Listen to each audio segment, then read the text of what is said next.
Thank you all for joining us this evening for what promises to be a very interesting meeting.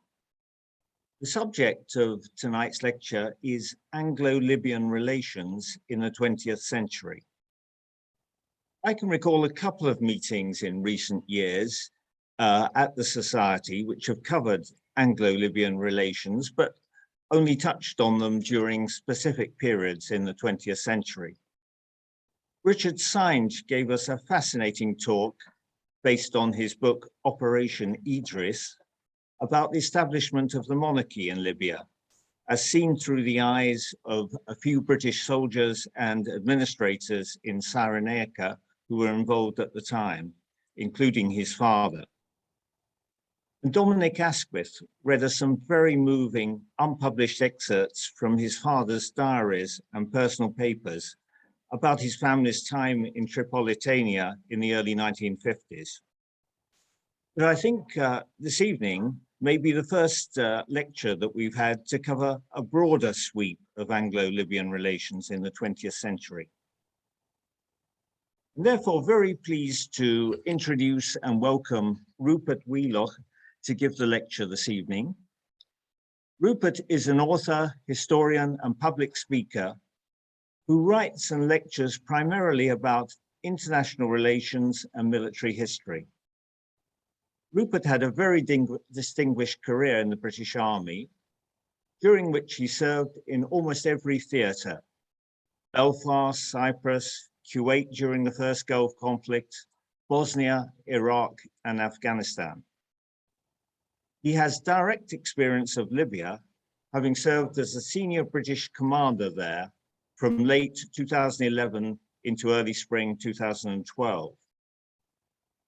Rupert was also director of the College of Defence Studies at Shrivenham and held a fellowship in international relations at Pembroke College, Cambridge. Rupert has recently published a book, Liberating Libya, which is available to purchase online.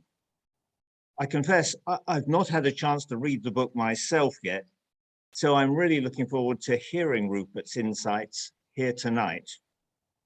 Well, welcome, Rupert. The floor is yours. Thank you, Richard, for those kind words, and welcome to everyone this afternoon. Thank you for joining us. It's a special welcome to anyone who's joined from the Chatham House discussion this afternoon, because I know that is quite an intense event as well. So to do a double whammy this afternoon, I thoroughly admire you. I'm also hugely grateful to the Society for Libyan Studies for not only inviting me to speak to this evening, but also for their help with my book about Anglo-Libyan relations. In particular, I acknowledge the tremendous assistance of Russell McGurk, who provided vital advice about the Anglo-Sanussi relationship in the early part of the 20th century. I'd also like to thank Richard for kindly chairing this event. The chapter he wrote in Jason Pack's excellent book on the 2011 uprising was an important source for me, both for filling in the gaps about what was happening in Libya in the early part of the year, and for his helpful insights about outside actors. Now, this talk is focused on the foundations of the long friendship between Britain and Libya. But as is customary now, I need to caveat the presentation by warning everyone that there are certain unfiltered images which may be considered colonial or Orientalist. I believe their inclusion, together with references to battles fought in Libya, are important to illustrate the central themes of my book about the continuum of Anglo-Libyan friendship, not to glorify war, nor to reinforce Western stereotypes. I also wish to explain some of the thinking behind my book, whose title is taken from a Gaddafi quote on the 15th of August, 2011. In The Hobbit, Gandalf confides to the Lady Galadriel that unlike Saruman, who believes in great power, he finds that it is the everyday deeds of ordinary folk that keep the darkness at bay. Simple things like acts of kindness founded on friendship. And I have some sympathy with this view, which is why when I lived in Libya, I took the trouble to speak to as many ordinary Libyans as possible to understand how they wish to be governed in the future. From Zawara, where oil smuggling to Tunisia was the main issue, to Ghadames, where the Tuareg tensions were most prominent, to Tobruk, where the refugees fleeing from Egypt were the problem of the moment. Local communities told me that they wished that Britain would play a large part in Libya's future. And then they gave me a long list of requirements that ranged from hospital equipment to airport refurbishment. More pertinently, everywhere I travelled, locals told me that their father or uncle fought with the British to rid the country of the hated fascists in World War II. And yet when I searched for a book about this friendship, I drew a blank. Yes, there are plenty of military histories about the war in the desert and the scientific treatises on the magnificent archaeology and stunning geography, but there was very little that explained the connections and contexts that help us to better understand our shared history. And very little on the important contribution played by Libyans who helped Britain's special forces raid logistic sites and air bases, or the assistance of Libyans of bread, water, eggs, and directions to thousands of disorientated soldiers as they attempted to rejoin their units after rapid armored advances left them behind enemy lines in World War II. Since the Foreign Office in London could not provide me with the full story behind the British involvement in Libya, I set out to discover it myself. But where to begin? To many people, British involvement in Libya centered on the aftermath of World War II, when Britain found itself responsible for the administration of a devastated and impoverished country. However, as I delved into the origins of British diplomatic engagement in the 17th century, I realized that I had to begin with the ancient relationship between Europeans, Berbers, and Arabs. And that meant taking the reader back to when Cyrene was at the height of its power in the classical age. In choosing 250 BC as the launch point, I wish to remind everyone of an important, if somewhat infrequent, contribution of women leaders in Africa. From Queen Berenice, who was worshipped as a goddess in her own right, to the victorious warrior queen Al-Kahina, whose scorched earth policy in the 7th century drove many of her people into the hands of her enemies in Barca. Thus, the first part of the book is designed not just to lay anthropological foundations, but also to introduce the great conundrum facing those who wish to see stability in Libya, the intense rivalry between the East and the West. I'm sure I don't need to tell this audience about the legend of the Fellaini brothers, whose burial site marked the border between the Greek-founded Cyrene and Phoenician Carthage, close to Charax, where precious Eastern silphium was traded with fine Western wine. Now, of course, the difference in taste is marked by rice and couscous, and in politics by the House of Representatives in Tobruk and the Government of National Accord in Tripoli. But my impression in May 2012 was that although there was no sectarian divide in Libya, this political chasm between East and West was widening by the month. So my research also aimed to discover its source, because I felt that if these two regions could work together in harmony, then Libya could retake its place as a regional powerhouse. To my mind, the key milestones of the Anglo-Libyan relationship begin with the treaty signed on the 21st of January 1692, when the Pasha sought help against the French. From a British perspective, preventing Louis XV from extending his influence in North Africa was of secondary concern to the need to save the lives of British subjects who were captured at sea by the Barbary corsairs and sold into slavery in the Tripoli markets. This treaty bore fruit later that year, when the French Navy arrived off the coast in September and began a bombardment of the city. A pilgrim who was traveling from Morocco to Mecca, Ahmad ibn Muhammed ibn Nasir, was present during this attack, and I believe his description of the helplessness of civilians caught in war is as relevant today as it was then. 100 years later, Richard Tully was the British Consul General. I include references to his time in my book for 3 reasons. First, the plague that forced him to quarantine with his family for more than a year provides a relevant reminder in the COVID world that lockdown enforcement is not new. Second, Lord Byron's admission to plagiarizing Tully's work in his epic poem Don Juan is also relevant today, as is the fact that large parts of the consul's book were written by his sister-in-law, Nancy Dornbush. Tully provides an important link to the military campaign in which US Marines captured Derna.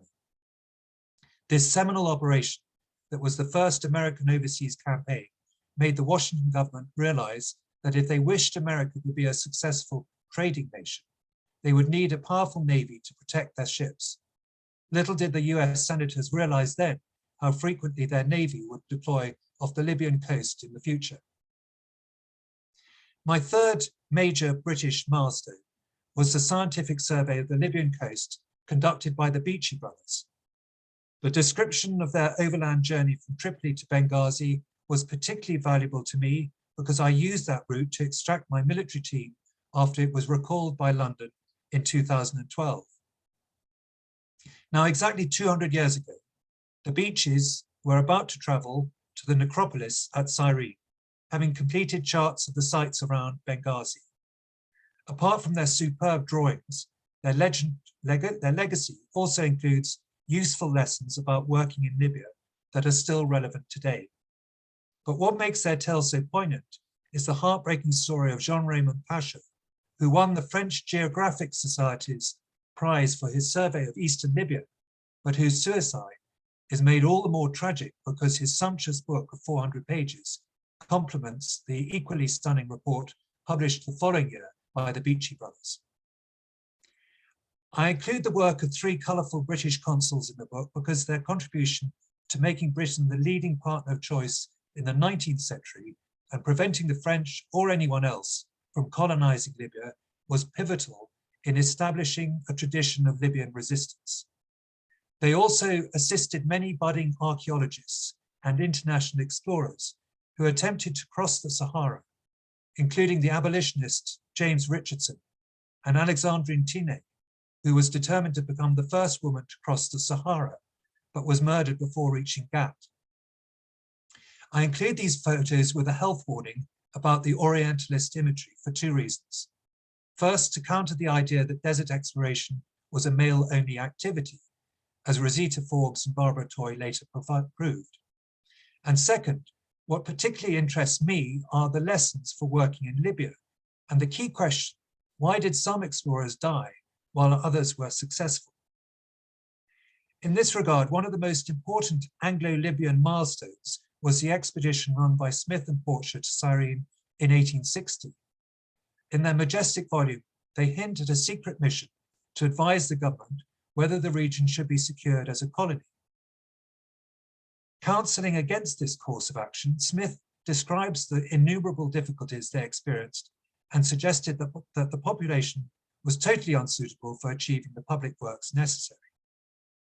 The value of Smith and Porcher's archaeological work is well recorded. However, to me, it is their explanation of the life of the Libyan tribes 160 years ago, especially those who were following the Grand Zanussi, that is so relevant to anyone wishing to work in Libya today. Libya was always a hard place to live, and due to its climate and desert, which is one of the reasons why Muhammad ibn Ali as-Sanussi found a receptive audience for his teaching. The emergence of the Zanussi in the latter part of the century did not alter Britain's relationship with Libya, which was built on the friendships of people like Nathaniel Loddington, whose help to Bosnak Ismail Pasha started it all, Nancy Dornbush, who gained extraordinary confidences with Berber society, Hanma Warrington's close affinity with the Karamanali dynasty, the Beachy brothers' reliance on Sheikh Mohammed al-Duba, and Smith and Porcher's cordial neighbours who invited them to the celebration of Mawlid. By the beginning of the 20th century, Britain held to a policy of non-intervention in Libya. London already had its hands full propping up Ottoman rule in Egypt and Sudan, and had little appetite to venture into another harsh and barren land. British leaders in Egypt, such as Reginald Wingate and Lord Kitchener, supported the Sanussi for resisting French incursions and were grateful to the Grand Sanusi's son Muhammed for not taking the Mahdi, joining the Mahdi when he created his Islamic state that stretched from the Red Sea to Central Africa. However, in 1908, Britain did send a 5-man team with an engineer and agriculturalist under the renowned geologist Professor John Walter Gregory to investigate whether Libya would make a homeland for Jews. Gregory's article in the Contemporary Review, titled The Resources of Tripoli, reinforced the prevailing opinion that the country was quite unsuitable for extensive agricultural colonies. The timing of this survey was important because in April that year, the Italian government raised its Libyan claims with the Foreign Secretary, Edward Grey, who did nothing to encourage them. However, Professor Gregory's pessimistic report did not put off the Italian press, which played down the challenges of conquest and exaggerated the local opposition to Constantinople. But the British decision to do nothing provides an important insight to the chain of events that led to World War I. Having supported the Ottoman Empire since the Crimean War, Britain's decision to reduce help to Abdul Hamid II after the massacres of Christians in Armenia and Syria tilted the balance of power in the Eastern Mediterranean. More importantly, London wished to prize Rome away from the Triple Alliance. So although it officially did not take sides when Italy invaded Libya, there was vocal support in Parliament, epitomized by Winston Churchill, who said, "Clearly we must prefer Italy to Turkey on all grounds." This view was sorely tested after half a dozen formidable British and Irish war correspondents, including the ex-MP Ernest Bennett and the fearless Francis McCulloch, published graphic descriptions of the Italian army's massacre of 4,000 Libyans at Machia on the 24th of October, 1911. The result was that Herbert Asquith's government changed its policy of tacit support to Italy, despite strong lobbying from pro-Italian members of parliament. This also led to one of the most significant British decisions on Libya in the 20th century, the line of the Egyptian frontier. Discovering a report by Oswald Fitzgerald, dated the 1st of January 1912, opened my eyes to the depth of British involvement in this decision. His assessment of the capability of Egyptian forces in the event of a European conflagration is highly significant, given the fact that at that time, Italy was a signatory of the Triple Alliance with Germany and Austria. His summary of negotiations since 1844 shows the level of detail in the long-standing dispute about the Libyan frontier. His report of Turkish troops' evacuation from Solom adds to the picture painted by the officers serving with the Egyptian Coast Guard, such as Leah Royal. But perhaps the most important item of this report is this map, which you can see is marked with Kitchener's proposed border and clearly shows how this issue mattered to the highest levels in Cairo. Libyan protests to Constantinople about losing the high ground above Solom and the Zanussi capital at Jagbal resulted in a compromise that had a profound effect on the desert campaigns in the two world wars, and also Colonel Gaddafi's 1977 war with President Sadat. From a military perspective, it can be argued that if Kitchener had his way and Egypt controlled the high ground above the Bay of Solom, thousands of lives might have been saved in the two world wars. The next Anglo-Libyan milestone that I wish to highlight is the negotiation between Milo Talbot and Idris as-Sanussi that brought an end to the desert campaign in World War I. Again, I find it hard to understand why this episode is ignored when it comes to books about Libya's history. Talbot was not the first British officer to make friends with Idris, but what he did was significant in three regards. First, he laid the foundations for the formal empowerment of the Sanussi head of state when Libya gained its independence after World War II. Second, his successful mission in May 1916 to persuade Idris to revoke his cousin's holy war was a clear forerunner to T. Lawrence's mission to the Hejaz in October that year. And third, the intelligence that he provided to Cairo, including this letter from Idris to the Grand Zanussi, which Talbot more than likely helped to draft, provided General Murray with the key information to launch his strike on Siwa. As I mentioned in the book, the High Commissioner, Sir Reginald Wingate, did try and raise awareness of Talbot's role and give him due recognition. But as with other important diplomatic missions in Libya, this has been largely forgotten or overlooked, as Talbot was never rewarded for his diplomatic service. This takes me to the interwar period when Libyans suffered greatly under the Italian counterinsurgency. In the era of appeasement, Britain reverted to non-interference, but the work of Ralph Bagnold and other desert explorers, who earned 4 Royal Geographical Society gold medals, was hugely important to the subsequent defeat of Rommel's German-Italian Panzer Army. One of the most important of these was Clayton, who spent much time confirming heights of the desert mountain features. In 1931, while surveying Jebel Ouenat, he rescued groups of starving refugees fleeing from the Italian killings at Kufra, which were described so agonizingly by a survivor to Muhammed Assad.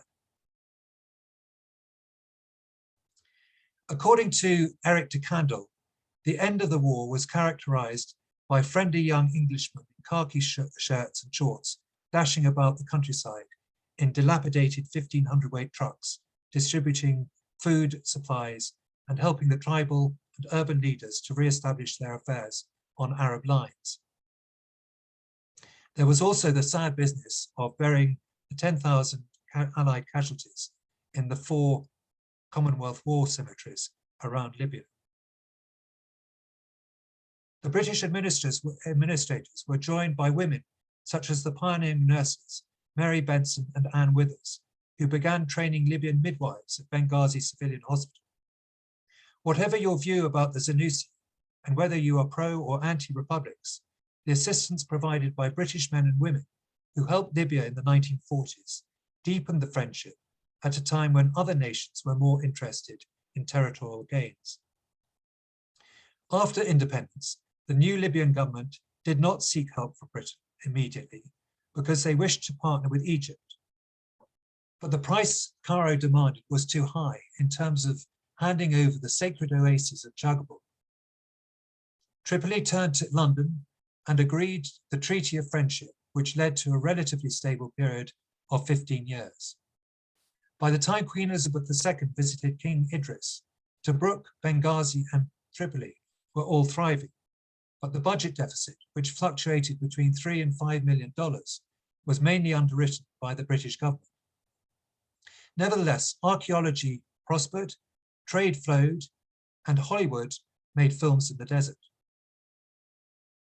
After oil was discovered, the roles began to reverse, with Libya's wealth increasing by the year, while Britain was being drained economically by the welfare state. The watershed moment arrived on the 5th of June 1967, when Israel launched a preemptive invasion of the Sinai Peninsula. In Benghazi, the hysterical mood threatened a cordial relationship. Young Arabs, stirred by Egyptian propaganda, attacked British, American, and Jewish businesses and homes. British soldiers had to rescue vulnerable citizens, as well as the American consul, and provide refuge for fearful expatriates as angry mobs burned the Nafi Club and British Reading Room. However, they did not intervene in the riots, as the consul, Peter Wakefield, explained. It was questionable how effective they could have been. After Colonel Gaddafi seized power, the relationship with Britain cooled. Libya fought and lost wars in Uganda and against Egypt and Chad. His state sponsorship of international terrorism led to Libya's isolation, and Britain broke off diplomatic relations after PC Yvonne Fletcher was murdered in London. The situation worsened after Lockerbie. That's not to say there were no Anglo-Libyan friendships in the early 1990s, but the official ice did not begin to thaw until Robin Cook became the British Foreign Secretary and brought about a new era of partnership that lasted until 2011. In conclusion, the 20th century Anglo-Libyan relationship was something of a roller coaster ride. Beginning slowly with mutual respect and non-interference, It plumbed the depths during the short war inspired by German Ottoman agents, but climbed rapidly through the Talbot-Idris agreement. Another trough followed when Britain did little to prevent the humanitarian catastrophe caused by the brutal counterinsurgency. But the seeds that were planted by Milo Talbot bore fruit, and after the Allies defeated Rommel, Britain played an important part in helping Libya become an independent member of the United Nations. When Prime Minister Mahmoud al-Montasir signed the Treaty of Friendship and Alliance in 1953, Britain became Libya's international partner of choice. Unfortunately, the discovery of oil that catapulted Libya into a different economic league and the implacable Arab-Israeli conflict led to another dip, and after Colonel Gaddafi seized power and became a state sponsor of international terrorism, this worsened. The damage done by 15 years of lost diplomatic relations meant that although there was an upturn at the end of the century, the enduring problems returned during the Arab Spring. So even though we are currently in a trough, history tells us that this will be temporary. And my sense from speaking to hundreds of Libyans is that Britain still has an important part to play if the country is to recover from its current challenges. In this regard, I feel the words chosen by Prince William in his address in the Bahamas applies equally to the Anglo-Libyan relationship, because this too can be described as an enduring friendship.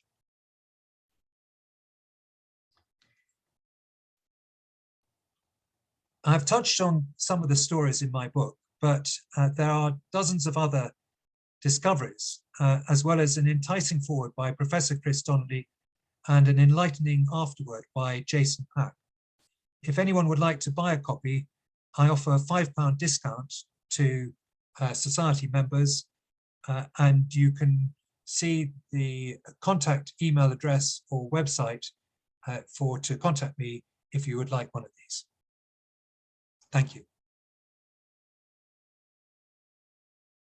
Right, thank you very much, Rupert. And as Pauline mentioned earlier, I hope that everybody watching will now be putting their questions into the Q&A to put to Rupert. That was a very wide-ranging talk, a pretty comprehensive one, Rupert. I'm amazed at the ground you covered in such a short time, and really brought out how there were some really colourful personalities involved on both sides in this relationship at various times in the history. Really, can I use my position to ask the first question? How do you see the relationship evolving in future? Do you think Britain still has an interest and a role in Libya and can play a part in the further development of Libya? Well, I think certainly commercial and trade is very high up in terms of the agenda and the continuing friendships. And I know that is continuing. I believe you had a meeting at lunchtime today. So I think that is important, and there is also, as Jason Pack writes in his book, a very strong academic linkages with the communities in Libya. So I believe that there is certainly grounds for that. I feel that whilst there is still a conflict, that the current government is not keen on getting too involved. But I'm also conscious that from a political point of view, that could change. Yeah, no, very much share that view. Thank you. And just looking for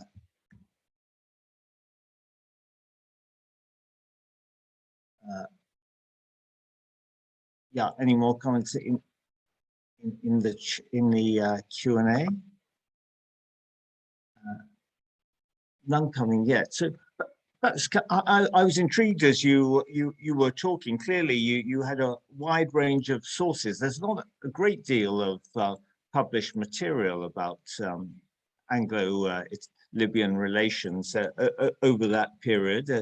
There are the the British government files and the National Archives and so on, the John Wright histories and the Society's books in the Silphium series, but not a huge amount. Were you able to uncover any interesting news sources?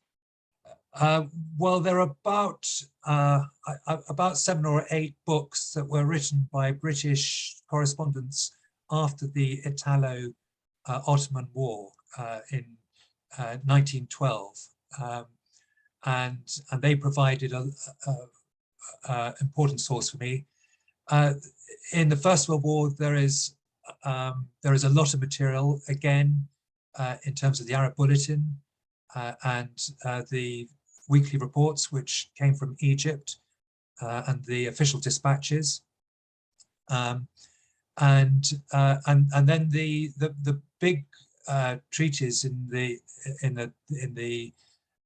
19th century that I mentioned, Smith and Porter's book, and the Beechey brothers. So I found plenty to go on, and even in the as I say, in the memoirs of the those who fought in Libya in the Second World War, there's rich material about what happened and the engagement with the Libyans. Popsky's Private Army was one book I found, which was one of the few ones that actually spoke and wrote about what the Libyans did in the Second World War. Oh, thank you. It's very helpful. There's a question from David Atkinson, who says, from your research into the earlier 20th century, do you have any sense of how Libyan peoples interpreted the construction of European-style boundaries around Libya? It's a broader question.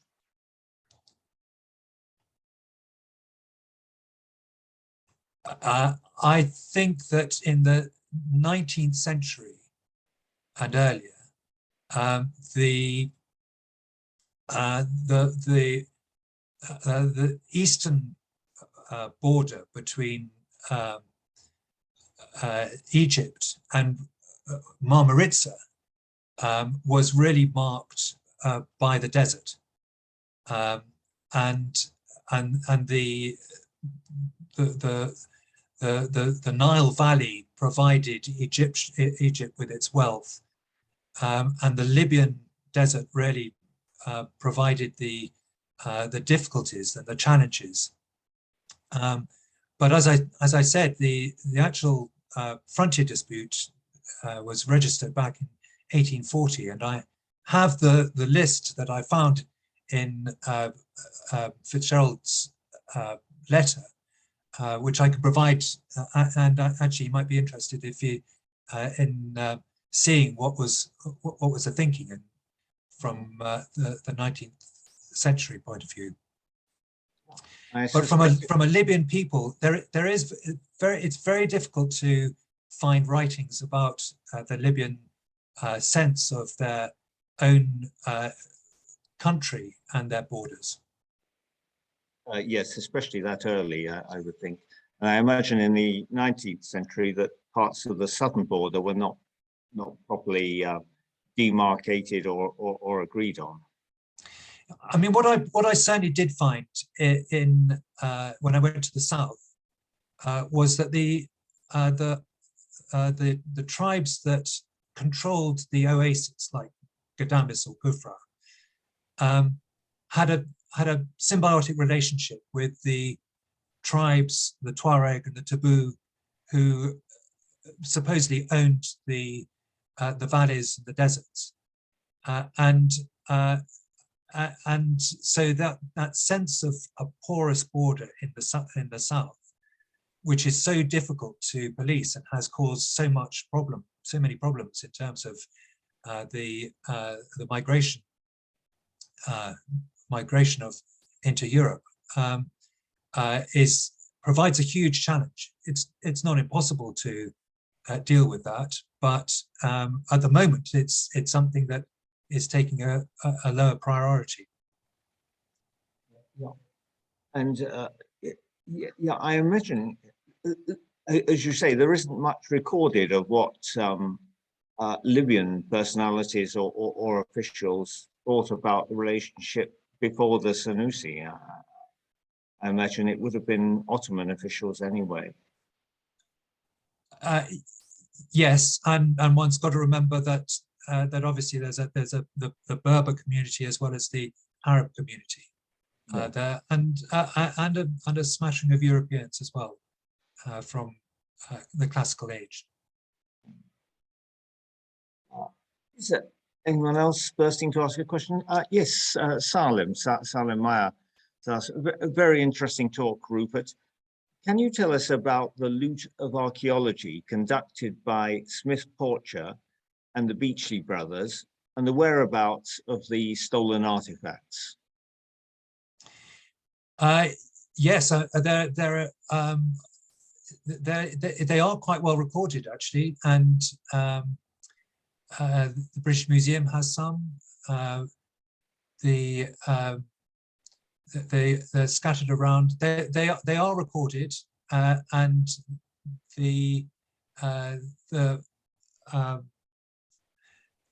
if you read I want to point you to the Smith and Porcher book, but the British Museum, Smith and Porcher sent theirs back to the British Museum, but some of the other marbles and historic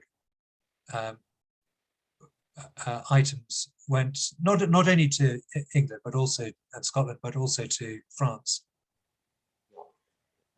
Some at Windsor, I think. Some columns.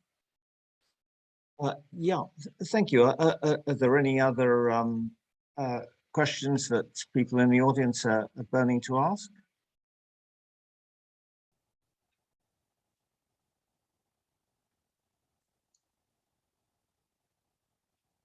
Yeah, Michelle Cousins asks, did not the UK organise the transfer of Jagwool and the southeast from Egypt to the Italians to reward them for their support in World War I? And also, the UK had an enormously powerful position in Libya in the 1950s and 60s, which was why Gaddafi hated it more than any other country. British ambassadors in the period were almost as powerful as government ministers, while the Libyan army was closely tied to the British army. The result was that British interests in Libya were nationalized in a way that American ones were not, after Gaddafi, presumably. The 1950s and 60s saw considerable British-American rivalry in Libya. Could you comment on those points?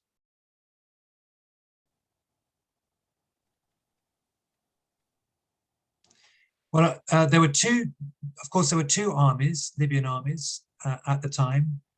There was a Cyrenaican army and the Libyan army, and they didn't get on with each other. On the whole, I would say the British army got on better with the Cyrenaican army than the Libyan army. But as you will be aware, Gaddafi was trained by the British army as well. Just trying to read the question without.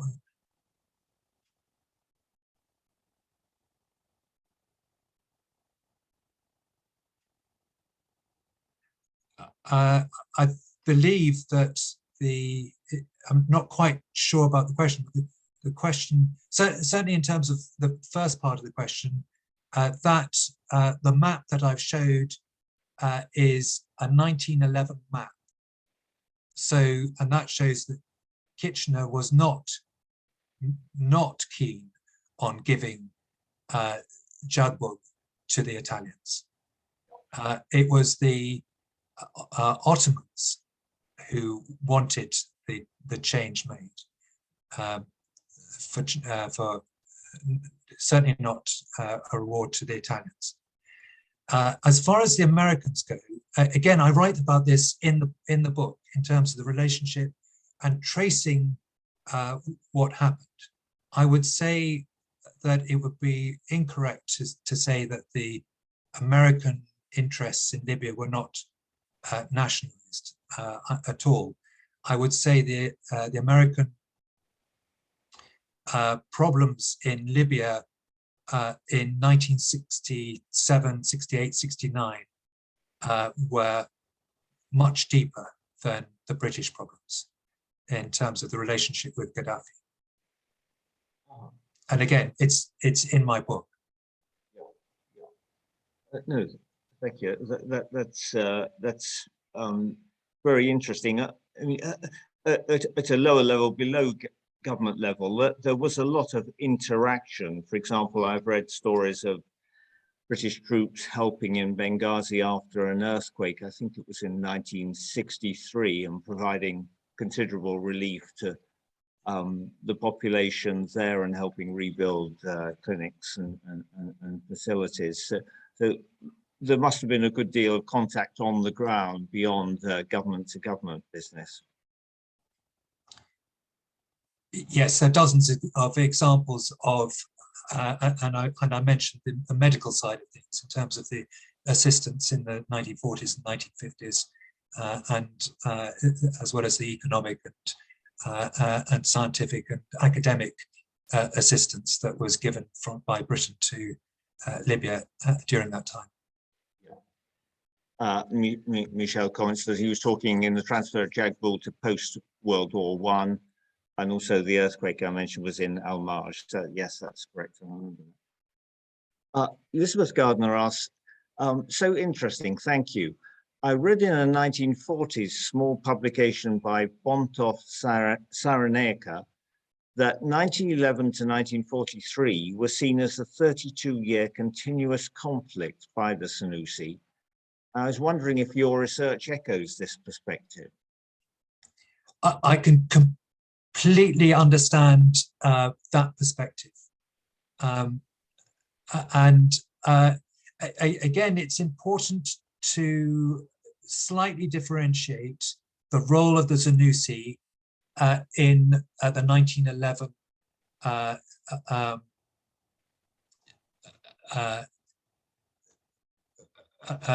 war against Italy, because of course it was led by the Ottomans, and again I write about it in the chapter. The Sanussi certainly played a part, and a considerable part in Cyrenaica, but the organization of the fight against the Italian invasion was Ottoman led. Having said that, there was a British soldier, General Montague, who fought with the Libyans against the Italians, and that story is in the chapter that I've written on the Italo-Ottoman War. But generally, their resistance, certainly in the East, grew and then became very intense in the 1920s, especially with Omar Mukhtar. Whereas the situation in Tripolitania was slightly different in terms of the resistance and the political construct, and because there were plenty of Libyans who did not support the Sanussi at that time in the period immediately after the First World War, and again that is explained in my book.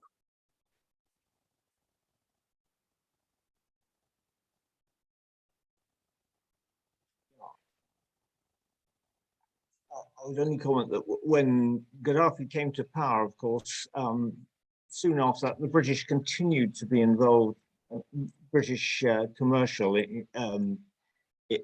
engineers and so on were involved in projects in Libya. He was still open to their expertise. Absolutely, I've met and interviewed a pilot who was flying for Gaddafi right up until 1984, a British pilot who transferred from the Royal Air Force into to fly for Libyan Airlines. So he was an example. There were lots of others of people who continued to successfully be employed in Libya and of course the oil industry was continuing at the time. I've also met quite a few people who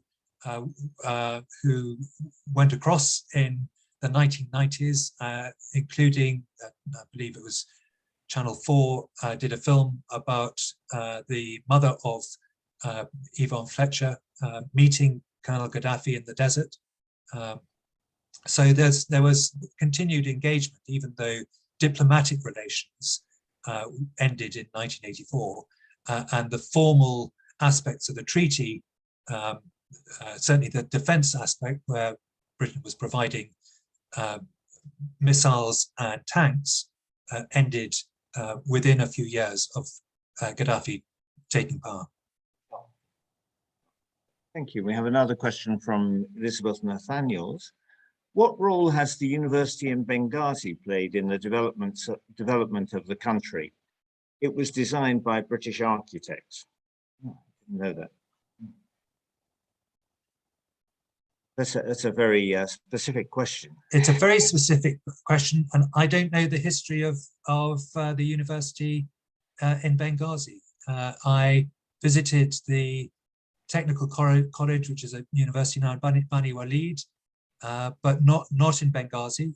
So I'm afraid I can't answer that question.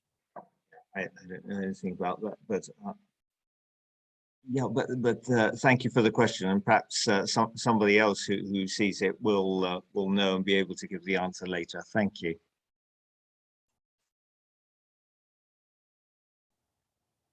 Well, if there are no further questions from the audience, just remains for me to thank you very much, Rupert. I certainly learned a great deal from this evening, and thank you very much for a lively and comprehensive account. And I look forward to reading your book, which, if it's as informative and entertaining as your talk, will be a real pleasure. Thank you. Thanks very much. Right, thank you, and good night to everybody who has taken part, and look forward to seeing you at a forthcoming meeting. Thank you, and thank you to Pauline for the administration, all her help. Thank you.